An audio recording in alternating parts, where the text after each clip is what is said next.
majority ne giwach moro ka modwa ipenjo gima kelo koko kora mi achiel ami mar ariyo yes koro ket gi machuok aketo weche gi sawa weche makelo koko machielo to their perception tich ok tire inyalo chiwa tamala di ewi tich mosetiyore ewi 100 do hawa paga boro 20 ka opuot nikech kata sani financial year dhi rumo wan mana gi May gi April financial year oserumo kipenjo majority leader ni programs mage masane ringo kawuono nyicho ornwa message an go ka ni mondo wa nominate joma dhi manyo joma dhi manyo miyo kodhi tapenjo koth nyocho chako chwe 3 weeks ago nyoche neno kana tembea nyocho sepogo kodhi ine studio ka gige neno ibende kura penjo ne koth ojok rumo kendo jomoko mana nigi puothe gi e pap manyake kom kapok koth ochakore okay to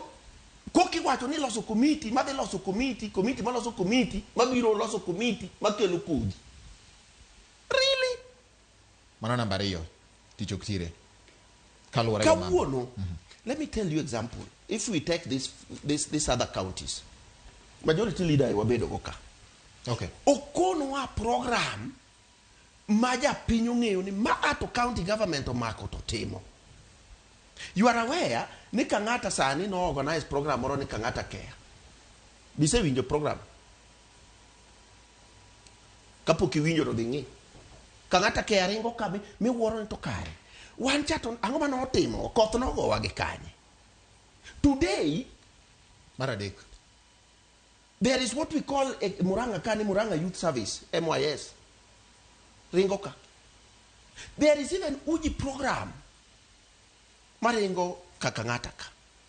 wan kwayude kata chiel moro miwacho ni wambe wakawo wariembo kaka county priorities dongo pogore mare no kimia mare no apenjo ni priorities do pogore nyalo pogore ng'ato ni e uji to chachi ere in majority mechiegni ero kamano yes